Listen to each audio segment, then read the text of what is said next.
This is Smithy.tv.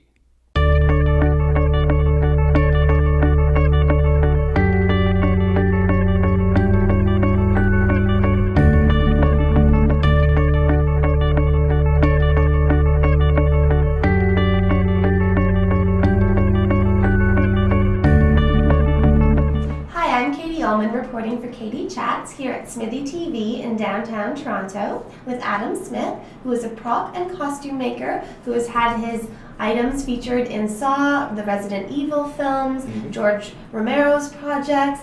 How did you start making these fabulous hats and jackets and props? I've been involved with science fiction fandom for years and years and years, since I was a teenager. The props and costume stuff for film actually came about meeting designers while I had a booth at a Renaissance festival selling leatherwares, and they looked at my stuff and went, "Wow, that's really neat. Can you make fill in the blank?" And I went, "Sure."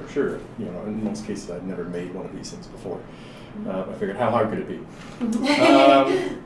And from there, you know, I build stuff for people, and they go on to other projects, and they introduce me to more people, and it's networking from there on in.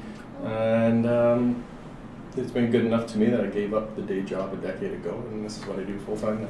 Great. And you've had a bunch of different jobs. You were a goldsmith and a watchmaker, and you've worked in IT. How did doing all those things help you with this new career that you're pursuing? Well, when you're building props, when you go into a meeting in production, and they say, we need you to build one of these, and you think, I have no idea how I'm going to do that. And I've had a varied career. I get bored easily with different careers. But I've been able to draw on all of those various skills, like the goldsmithing, the jewelry work, the watchmaking. I used to repair cash registers for a living.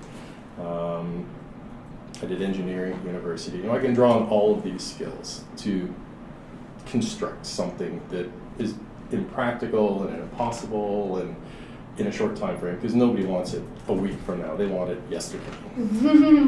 Right. And so when somebody tells you that they want whatever they want, what is your practice like? How do you go about starting it and completing it? I mean, I'm sure it varies from each thing, but what's your general It varies who I'm speaking with too, but mostly we'll sit down, we'll have a meeting, figure out what they want, what they expect this item or costume to do, what sort of abuse it's going to undergo, because some things take a lot of abuse. You know, you might need multiples. You know, how many of them do you need? Do you need a hero version for your main character, and then ones that can bash for stunts?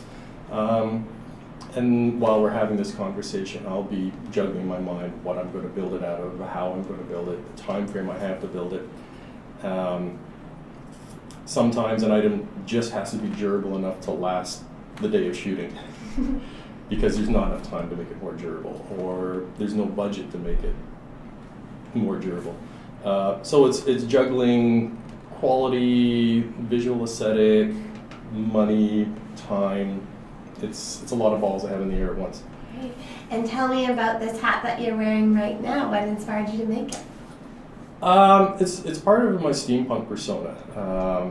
I've got involved in the steampunk community about 4 years ago, and the visual aesthetic really impressed me. I really enjoy it a lot.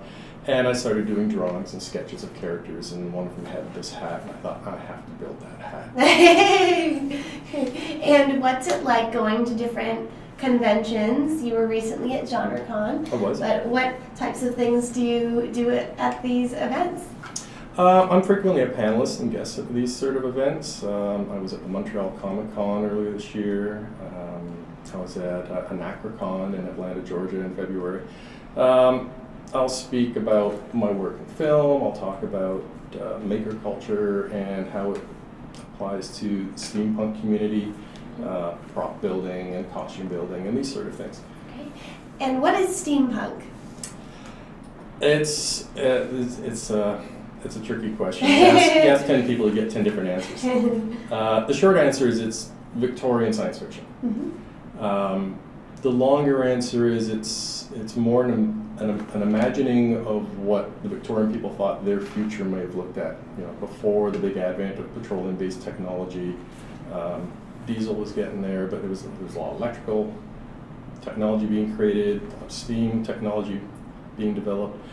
It was a big age of scientific discovery with Tesla and Edison and Bell and Niels Bohr. There was incredible surge of scientific discovery.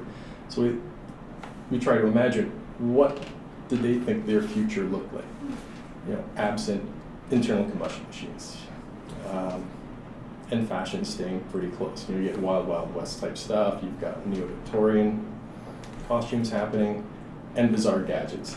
You've got airship pirates, and you've got airship mechanics, and you've got all these fantastical sort of characters coming out of it. What's the number one question that people ask you while you're on a panel? What is steampunk? That, and how did I get involved in props and costumes and film and TV? Because there's a lot of costuming that goes on at these events, and that's sort of the holy grail, doing it for a living. And a lot of people really, really love to do it, and it's difficult. It's a lot of work. It's long hours. If you're working on a set, it's a minimum 12-hour day. It's not steady work, because you work on a movie, you're working for 3 months, and then there's no work, and you have to try and find another one. And what's your dream costume to design at this point?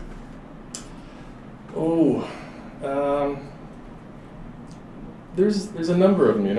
I'd love to have been able to work on the Riddick movies, the costuming for that. I've worked with a costume designer that did the last two. Underworld, Hellboy, I worked with a costume designer who worked on those when I worked on Silent Hill.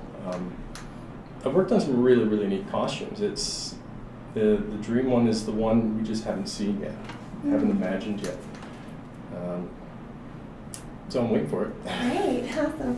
And where is the best place to find out more information on you and on your costumes and props online? You can go to my website at swordinthestone.ca. Thank you so much. Congratulations on all of your success. I love the outfit you came in today, and best of luck in the future. Thank you. Thank you. I'm Katie Allman reporting for Katie Chats here at Smithy TV in downtown Toronto.